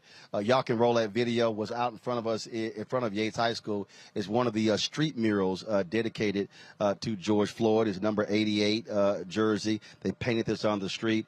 We see these sort of Black Lives Matters murals happening all across the country as well. And in here, the football field behind us was also dedicated. George Floyd Field is on as well. And so there's going to be a statue dedication? We're going to unveil a statue. It was donated by Danette Davis, who's a TSU graduate. The piece was produced by Isom, artist who lives in Austin, now from Houston, black woman. It'll be a spectacular piece. It'll be at Tom Bass Park, only because I had dental work. Everybody knows from Houston. Now, he doesn't know because he's from Maryland. But if you're from Houston, you know Tom Bass Park is at 15108 Cullen. It'll be 7 p.m. next Wednesday night, which is the second anniversary of his death. There'll be a small private gathering earlier with the family, with the mayor, police chief, the sheriff, Congresswoman Sheila Jackson-Lee, Congressman Al Green. I'll be there. A good number of judges, elected officials, to meet with the family privately. You know, it does get a little hot here. And it just worked best for the mayor's schedule to come there and be with all of us, with Mayor Turner and the family, to do it about a little early. I won't say when because that event is private. Inside the community center, there's a beautiful John Biggers mural that was commissioned by then County Commissioner Tom Bass. That'll be about the backdrop of where we actually have the speeches. I hope you live stream it so people can watch that. I'm out ahead of you. And then at 7 p.m., we have the public event. And it'll be a time to reflect. You notice on the invite, the piece is called A Conversation with George Floyd. So I don't want to say what it looks like because I want to leave the suspense there. Okay. But the artist was intentional in trying to create the effect of giving you 2 years after his tragic death to actually have a conversation with George Floyd. You figured it out. But look, I do want to say this. Look, you know, I've been around a long time and worked on a lot of criminal justice issues. You and I have seen a lot of these police killings. And usually they come, there's an outpouring of support, and then it would die out. For whatever reason, I don't know why. I do. But this one just, it touched I do know why. Because this, if you look at all the other shootings that have taken place. First of all, a shooting was quick. Kajima Powell in St. Louis, it was 16 seconds from the moment the cops pulled up and fired the first shot. You look at some of the other, you look at Philando Castile. This was different because they had to sit there and literally watch for almost 10 minutes. With that smirk. And that was, and so when the video came out, and again, I think psychologically, if you think about the other, where we've seen video, and we've seen shooting, Laquan McDonald, the dash cam video, where they shot him several times, and you see it, It's that quick. Yeah. This was literally, you see him, you hear him, and the seconds are going by and the minutes go by, and you literally are watching someone's life being snuffed out. Then he says mama. He says mama. And you're sitting here going, okay, was this man literally seeing his mother accepting him? And so I think that had the impact. I think that is out of all the other ones, you have never found anything else. I think for us, the only comparison goes back to Emmett Till seeing that face. This, everybody had to watch it, and they could not run from it. It wasn't quick.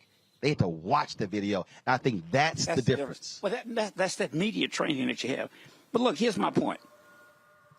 It was a sustained reaction as well. Because I've seen it. I chaired the Board Innocence Project out of New York for 14 years. And you'd have somebody wrongfully convicted, and Barry Scheck, Peter Newfield walk outside the courthouse, hold hand, and everybody cry, and then they forget about it about 2 weeks later. But this, it lasted just so long. And let me tell you, I think it had a tremendous impact. I mean, you had people knocking down statues of slave traders in England, all around the world. A lot of focus on equity, and a lot of positive things happened. And a lot of people just decided that they would fake it until we make it to get to focusing on something else. Well, I'll give you an example. So Adidas, there was a lot of unrest internally, and obviously the black folks were upset, but it was their white and non-black allies. And so Adidas had announced that, okay, we're going to do this and we're going to give $10 million. The folk inside said, hell no, that ain't enough. The next day they had to up it to $100 million. Yeah. And then they had to announce that 30% of all new hires were going to be people of color. And so what you saw was, you literally saw people say, no, hell no, you got to do more. The people who were just making announcements and putting black squares up, they were like, no, y'all got to do more, which is why what I kept saying, people kept talking about this George Floyd moment. I said, no. I said the death of George Floyd, we should be looking at that as the third Reconstruction. Yes. The first Reconstruction, 10, 12 years. At second Reconstruction, Manny Marable said it was 20 years, but you can really say it was 13 years from Emmett Till's death to Dr. King being assassinated. Okay, 13 years. I argued, and I still do, that we should be looking at this as minimum 20 years of saying, no, that's not enough. Forcing that level of change and telling people, no, we're not going to let you forget what happened, because we have to make sure, because folks are real quick to move on. No, we got to say, no. Yeah. We still ain't done. Reconstruction. Yeah. Roland, that's why when Kay Dennett came to me trying to figure out a place to put the statue, she wanted to put it in front of CUNY Homes, which is where he was born. Public housing project not too far from here for you. Yeah, across the street. Yeah, across the street. And then that didn't quite work out because they're trying to come up with federal money to rehab it. Right. You know what I mean? To make it a much more palatable place for people. It's a very old, maybe the oldest public housing project in Houston. Then we were talking about trying to put it on the school campus here. You had to go through a lot of drama. And so finally, But then also on the school, you got this mural and the field dedicated. So you literally have. I said, Kay, any one of the parks that at least I control, you paying for it. It's $110,000 statue. It's life size. I went out there today, and Mr. Floyd was a big fella. Right. You got me. I said, is this like, tight end. most of them, we blow them up. Right. You know what I mean? You go see that statue of George Washington, you looking up. George Washington was a little bitty guy. Or even the MLK statue. Yeah. But, the statue is important because you want to remind people and not just talk about the changes that have come about, but the things that are still screwed up that ought to change. Perfect example. All around the country, there's an uptick in crime. And a whole lot of these people, in uniforms, by the way, who knew they'd done wrong and had done it for decades, knew that for a moment now we got to lay back. In some places, some cases, I'm not saying where, some places, I've read that maybe some crime went up because they felt like they weren't appreciated enough. because anybody question anything. So there's been a retraction of that effort. Yeah, so I hope the statute who will decided be, to stop policing. Yeah, I hope the statute will be an opportunity for us to focus on. Yeah, crime is up, and we got to do something about it. But it's not just a matter of throwing more money into law enforcement. That's important. What's Biden's line? Fund the police. True. We do have to fund the police. Because if I get knocked upside my head when I walk out here, I won't be calling Roland Martin to talk on the show. I will be calling the police, or as we would say at Worthing, the police. But half of the budget, at least in most places in America, goes to law enforcement. Most cities, add it up, over half of it. Right. And if it was just a matter of putting more money in to reduce crime, hell, I think we'd reduce crime. We'd have figured that out by now. If money was the answer. Yes, you got to look at a holistic approach. You got to look at alternative responders. Why do we call our friends in law enforcement for everything? There you go. You cuss me out, so I'm going to call the police. Maybe I had a bad day. Maybe I'm nuts. Maybe you need to call somebody to come over there and get me in a straitjacket. Right. You got me, or somebody to talk me down or get me on my meds. You know, maybe if I'm homeless and I'm schizophrenic, maybe I'll figure out how to get me a home. Right. Or get me the schizophrenia medicine.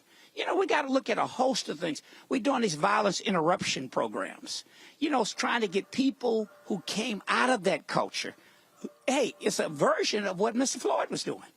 He was out doing videos telling young people, put down the guns. You got me? So you get people, what can I say to communicate with that community that I came out of? I'm not there now.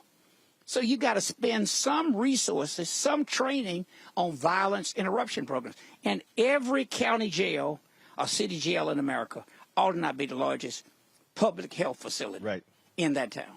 But anyway, don't get me going. I got to ask you this real quick. We are in Texas. We are dealing with elections. You got runoffs coming up. You got Republicans in Austin acting a fool. But you also you get this gubernatorial race going on. And the thing that's crazy to me, I was with Beto O'Rourke in Austin when they had the voting rights march. You've got Texas Governor Greg Abbott, who's running for re-election.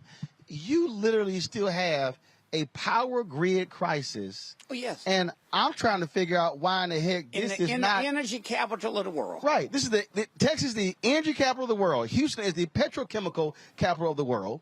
And I look at the latest polling, Abbott's up 8 to 10 points, and I'm like, what are y'all folks doing? They literally took Texas off of the national grid. And then my mom is texting me, they're telling us we got to put our AC on 78 or 80 because of power shortages. And I'm like, how are you keeping the fools who put us in this situation still in charge? Yeah. How about this? Not only because for your show, I want to show off to your guy here from Maryland and let him know we can wear suits in the summer. It's called linen, but it's hot. But look, think about this. You know, the weather here it was okay this morning. 6 o'clock in the morning. Right. You can get out and walk by 9. You better stop walking. You know what I mean? Or start talking, call somebody to get you. I did on that bike. 6 o'clock, it's just like that. It's fine again. But look, it used to be like 3 months of bad weather. Now it's about 4 months of hell. That's climate change. You got me?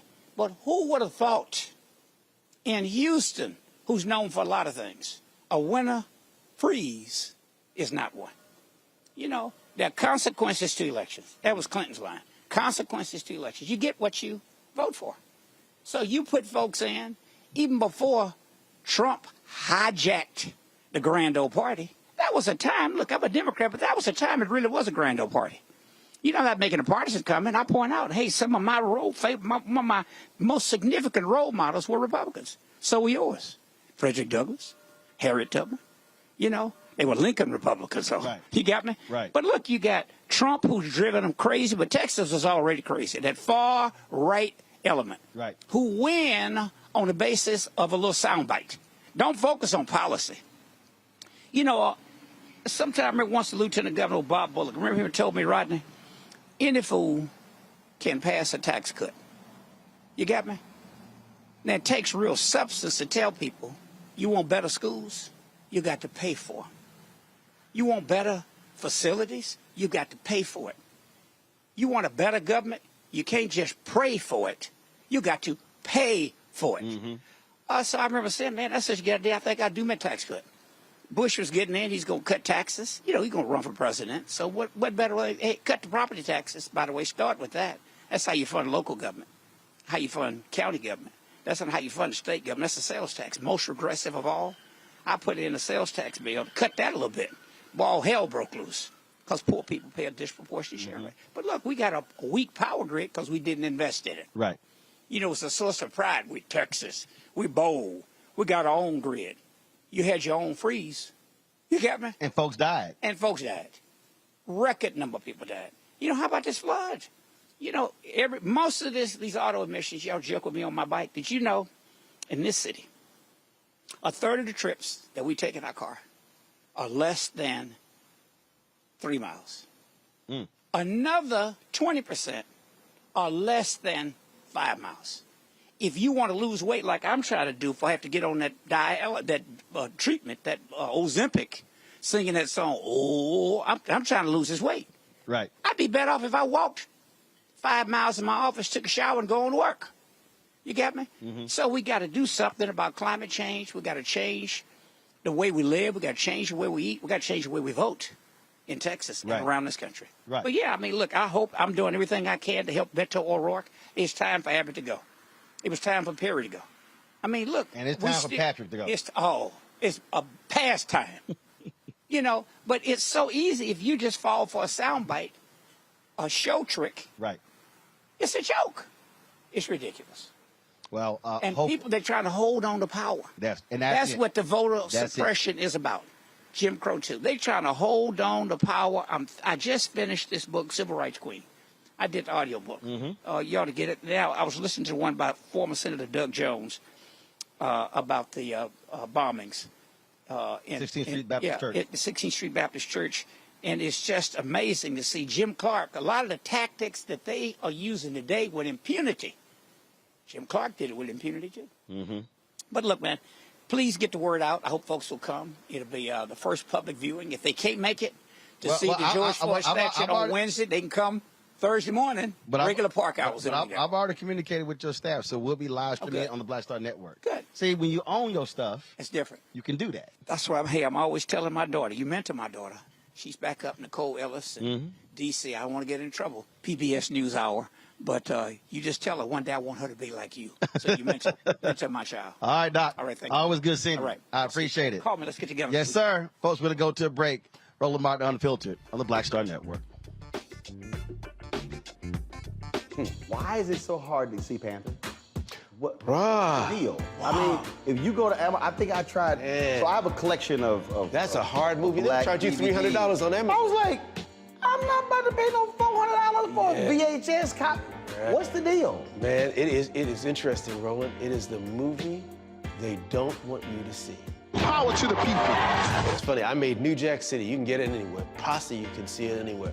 But a movie that says that it is not an accident that we medicated the black communities right around the time when they were getting militant, when you had the Panthers starting to organize, the people starting to vote and march on Washington. We let these communities get medicated. In fact, that comes up in The Godfather, you know, where they say, as long as it stays in the black communities. So we asked the question, they tried to ask us questions. I asked them, the reporters when we did, I said, listen, why is it a 13-year-old boy in the hood can find a way to buy a gun, some liquor, or a church, or some crack, and yet you can't find them to arrest those people? You can't arrest that dealer. Why is that?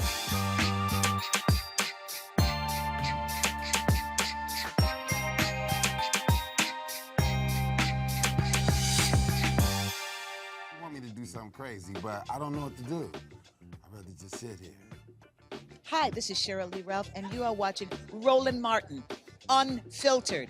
I mean, could it be any other way? Really? It's Roland Martin.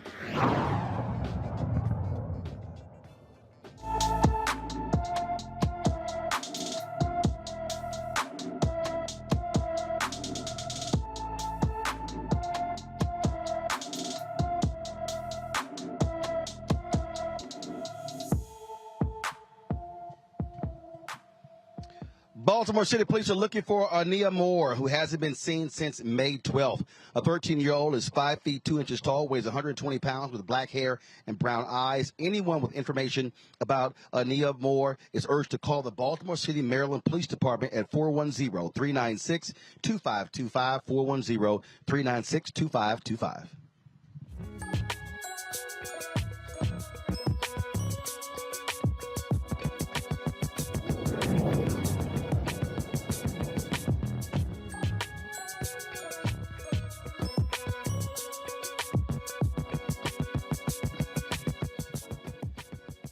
All right, folks, in Michigan, a high school biology teacher is on administrative leave for giving her class an assignment that featured former President Barack Obama among several monkeys. Yeah, the assignment given to students at the Roper School in the Detroit suburb of Birmingham as which of the following are primates? Since then, the school has issued the following statement about the incident. On behalf of Roper School's leadership, we want to acknowledge the disturbing racial offense contained in an assignment with an upper school class last week. The choice to use this piece of curriculum was completely inconsistent with our school's philosophy and mission, and we sincerely apologize for its use and the harm it has caused. While the teacher has taken responsibility and admits the mistake of not properly vetting the resource, we know that that is not enough, and she has been placed on administrative leave until further notice. The Roper School was founded in 1941 by educational pioneers George and Anne-Marie Roper, who, after fleeing Germany to escape Nazi persecution, established our school with the goal of educating children to become thoughtful, humane adults.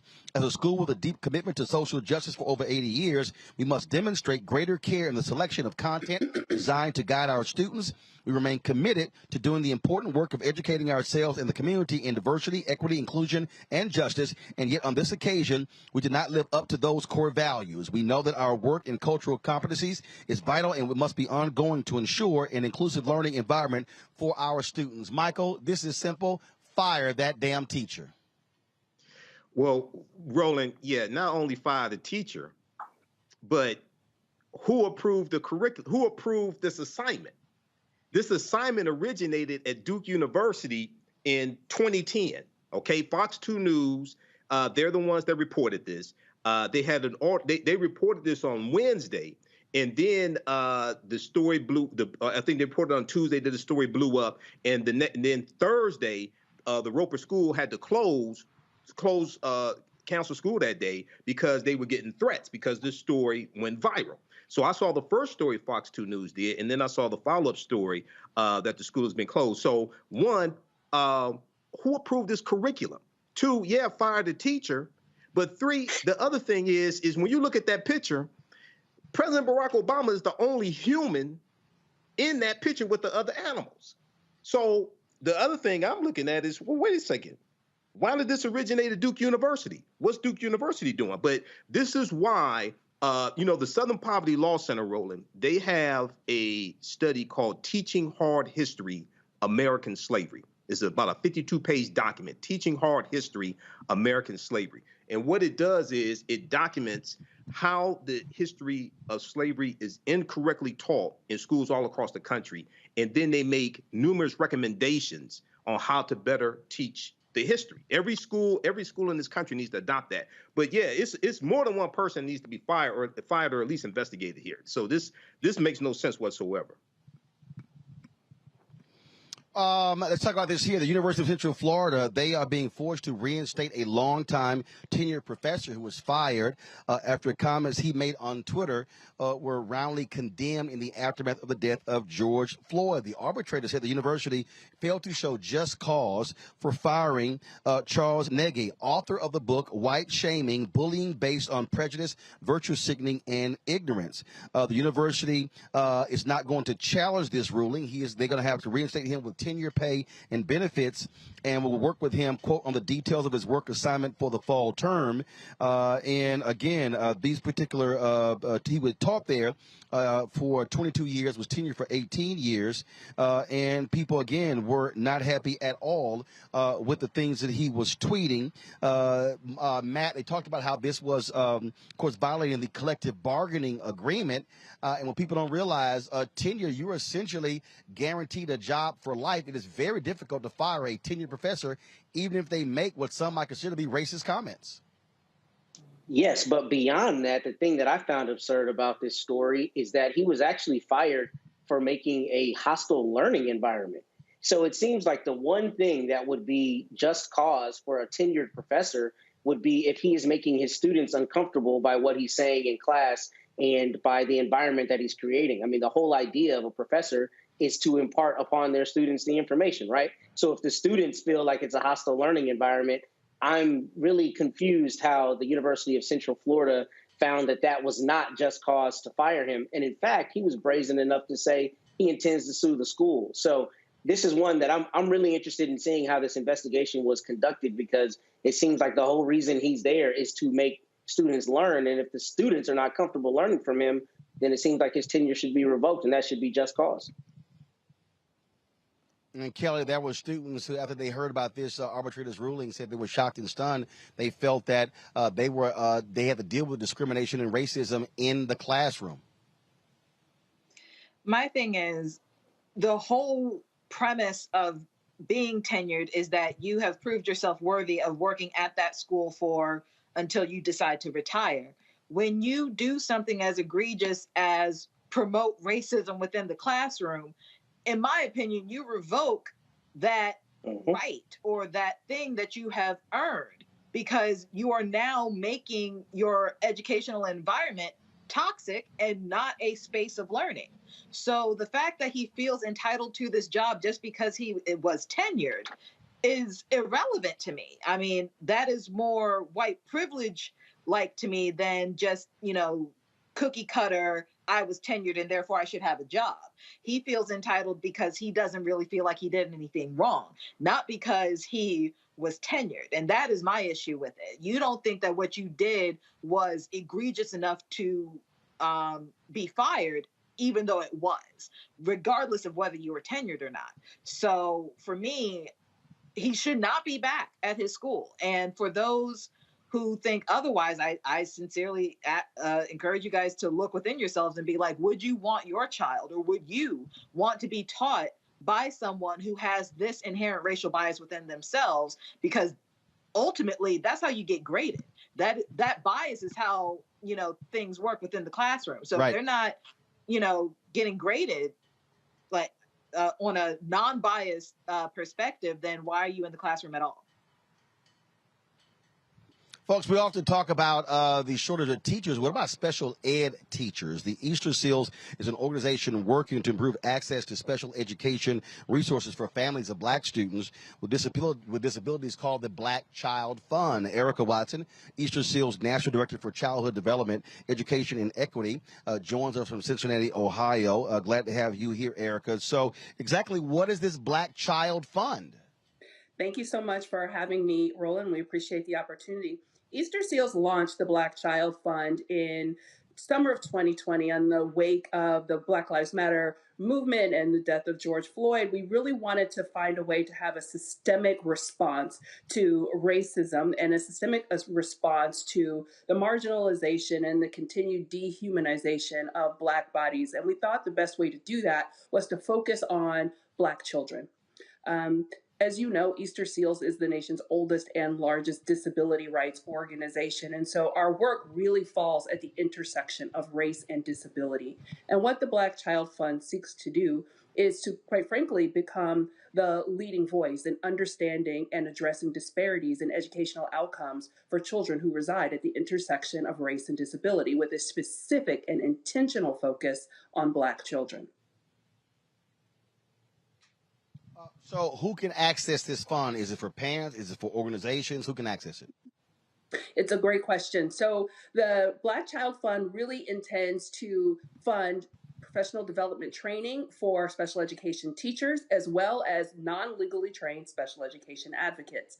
You can access, teachers, advocates can access this training right now, free of charge from the Easter Seals website. If you go to easterseals.com and search for the Intersection Collective, you will be directed to our free curriculum, which really intends to teach what it is to have an anti-Black lens on when you are engaging with students, what it is to do culturally responsive family and community engagement in support of Black students, and really to help parents learn to navigate the IEP and the 504 process on behalf of their students. Additionally, we offer curriculum and resources to help students themselves and parents learn to become the best self-advocates that they could possibly have. Because we know without a shadow of a doubt that if you create a rising tide that really serves the needs of the most marginalized students, all students achieve more and perform better. So that's really what the Black Child Fund is intending to do, is to be the engine that creates that rising tide that floats all boats. But specifically helping anyone who seeks to educate or service Black children with special education needs do it with a more culturally competent and racially responsive pedagogical lens. All right, then. Well, look, that is critically important. We appreciate the work Easter Seals is doing, and certainly we can never forget about the need for special education teachers when we talk about this shortage around the country. Where can people go to get more information about this Black Fund? You can come visit us online at easterseals.com and search Black Child Fund. You'll find it on our website. You can also take advantage of our social media outlets. We're Easter Seals HQ on Twitter. We are Easter Seals on Facebook, and we are Easter Seals HQ on Instagram. Any of those vehicles will bring you directly to us, and you can learn more about the amazing work that our network of affiliates are currently doing, particularly in the early childhood space with our Early Head Start and Head Start programmings. We serve over 7,000 students across the country in Early Head Start and Head Start, and we're doing all of this work, again, with an intentional and specific lens on how do we better serve and educate students that reside at the intersection of race and disability, with a unique and intentional focus on Black children at that intersection. All right, Erica, we appreciate it. Thanks a lot. Of course. Thank you so much. Thank you. Folks, a little bit earlier today here at Yakes High School in Houston, I presented for the second year scholarships to 3 students here at JY, which I graduated from here in 1987. These are the 3 winners here, and I had an opportunity for them to share a few words about them winning. Roll it. Hello, everybody. My name is Mario Alvarado. I'll be pursuing a degree in computer science this fall, and I will be attending Colgate University in upstate New York. What I want to do with my degree is start my own company, like a software company. When I was younger, my parents used to live in Katy, where it was predominantly Hispanic. My area was mostly Hispanic, and I didn't know any English when my father got deported and we came to Houston. So that was like really difficult for me. And then to learn English fast, I used an app called Duolingo. I don't know if y'all familiar with that app. And when I got to the 5th grade, I was like struggling mentally, and then I was like depressed, and seeing that my mom was depressed, I wanted to make change. I learned how to speak English using Duolingo, and by the time I got to the 6th grade, I was speaking English fluently. I don't know if you can tell from right now, but yes. So with my degree, I'm planning to start my own platform that helps other students achieve the same goal that I did, which was to learn a new English, whether it be for fun or whether it be for, for your own needs like it was for me. Thank you. Hi, my name is Kennedy Colin, and I'll be going to Howard University for the fall, and I'll be studying early childhood education. I want to open up my own daycare. I love working with younger children. Mama always tell me, Kendi, I don't know how you do it. I don't know. I don't have the patience for it, but you do. I don't know how you're going to do it. And that's just something I'm really passionate about. I love seeing little kids learn new things and just be able to enjoy themselves. So I'll be opening up my own daycare.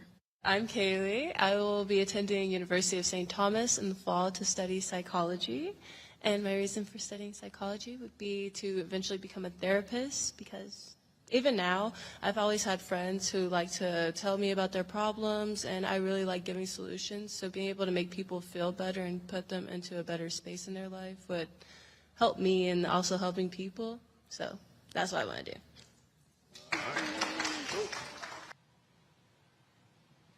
All right, so I want to shout out Principal Tiffany Guillory as well as SLC Coordinator Andrea Brown for their work with the students. And so it's always great to see the next generation and helping them out when it comes to college. I want to thank Michael, Kelly, and Matt for being on today's show. Thank you so very much. But before we go, Carol Gant, our supervising producer, today is Carol's 65th birthday. Okay, I'm just joking. Y'all, get a shot of Carol. Carol, you 64? Oh, I thought you were like 69. Okay, Carol, you 64? Really? Get a shot of Carol, y'all. Carol is waving. Okay, so yeah, y'all. So if anything happens with the show and it gets messed up, blame Carol. Now y'all know what she looks like. Why the rest of y'all waving?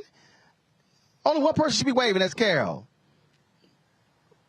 Brooke always trying to be on TV. All right, then.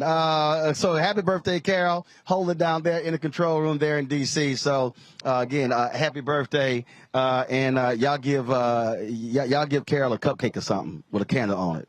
Did y'all get her a cake or something? Y'all should get her a cake or something. All right, y'all. That's it for us.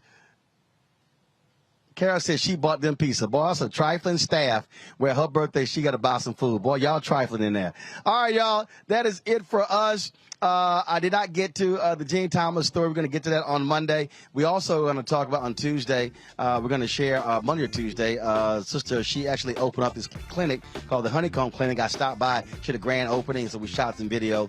And it's a place where black doctors can be able to do services out of there. 9,000 square foot place. We're going to show you that as well. Shout out to my man Marcus Davis, owner of the Breakfast Club. Anthony and I stopped by the other day. Had a great meal. And then I talked to my man Lynn, of course, in the Kia at the Turkey Leg Hut. And so we may swing by over there. See, the problem is we come to Houston, man, they screw up a diet real quick. With all the folks who want a brother to stop by and get a bite to eat. So we'll see. So again, glad to see everybody here. Folks, thank you so very much. Again, we want y'all to support us in what we do. Please download the Black Star Network app so we can hit 50,000 downloads. Apple TV, Apple phone, Android phone, Apple TV, Android TV, Roku, Amazon Fire TV, Xbox One, Samsung Smart TV. We're on all of those platforms. We also want you to support the show and what we do with our content. Some great things. If you want to send a check or a money order, please do so to P.O. Box 57196, Washington, D.C., 20037-0196. The Cash App is $RM Unfiltered. PayPal is R Martin Unfiltered. Venmo is RM Unfiltered. Zelle is Roland at RolandSMartin.com. Roland at RolandMartinUnfiltered.com. And let me hold up. I gotta do one more shout out.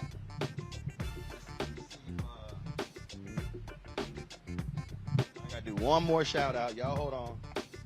We almost done. Let me see if I can pull this thing up. Let's see here. Almost done. Let me pull this thing up. So let me shout out my brother's son, Chris. Today, my man Chris had his 8th grade graduation. I'm going to pull it up in a second. Let me shout out my niece, Anna. This is her. She graduated from community college on her way to North Texas. Her mama is an artist, and so she's always doing all kind of stuff. So congratulations to Anna Bird. Way to go, Anna Bird. And so I thought that Chris's photo was, see, you know, when the family always mess stuff up, they send stuff to the wrong group. And so Chris was in the... They send stuff in the group family text as opposed to sending it to the group me. And so let me go ahead and do this now. So again, my man Christopher Martin, my little man, he's no longer little. Here he is with his bow tie, 8th grade graduation, going to high school next year. And so I'm about to go to the house and see my man and congratulate him on 8th grade graduation. That's it, y'all. We got to go. I appreciate all the folks here at Jack Yates and HISD allowing us to be able to broadcast from here. One of the things that I said when I was a student here that I always wanted to be able to come back one day Friday and be able to broadcast a live show. This is probably the 5th or 6th time we've done it. We did it a few times when I was at TV1. This is our second time here with Roland Martin Unfiltered, so I certainly appreciate that. And so thank you so very much. We always end the show every Friday, of course, showing you all the people who are contributors to our show. We thank them. Their dollars make it possible for us to do what we do. So thank you so very much, folks. Y'all have an absolutely fabulous weekend. I'll see you on Monday. How?